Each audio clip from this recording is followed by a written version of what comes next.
According to the American Physiological Association, gender is an umbrella term for persons whose gender identity, gender expression, or gender behavior does not conform to that typically associated with the sex to which they were assigned at birth. All of you have been affected by this in some way, shape, or form, given that we live in an extremely liberal society here in Southern California. So, my Cyclopean amount of research on the subject of hand has and makes me a very reliable and credible source to speak on the subject at hand. I am here for the purpose of persuading you to only identifying with one gender.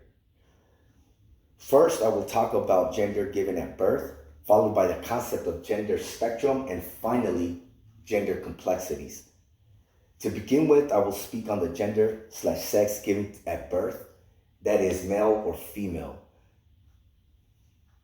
This is identified by our chromosomes. Biologically, males are given XY, females are given XX. In addition, they also look at our genitalia area to distinguish if we are male or female. That if you have a penis, giving you a male. If you have a vagina, giving you a female.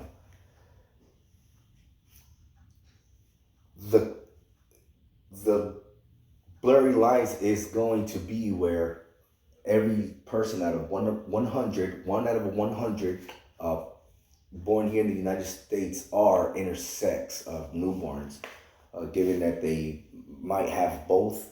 So, with that being said, we move on into gender spectrum. So the identity of which one are you? So individuals with intersex,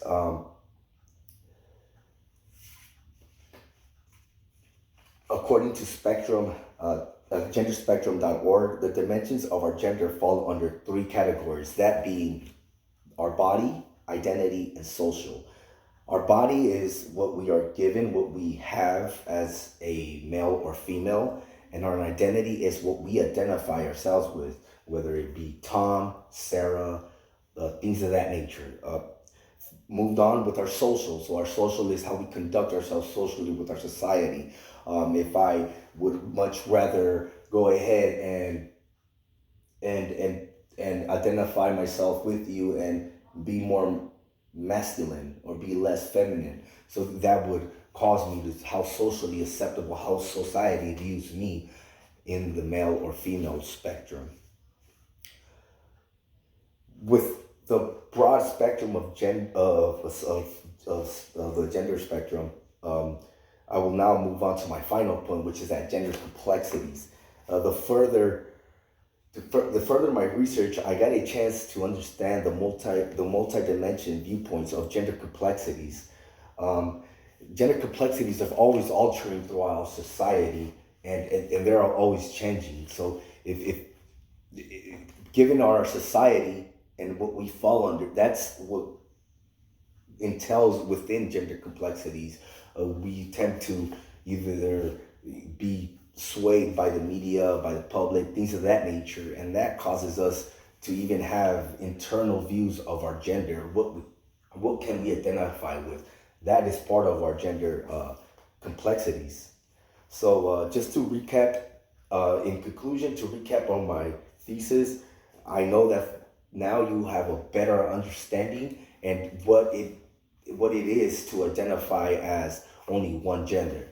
And to finally close with, I leave you with this in your mind. A very, very credible student by the name of Hiro Ramirez has this to say: we are complex people whose identity varies from individual to individual. With all these complexities, we might end up in only one gender at the end of the day.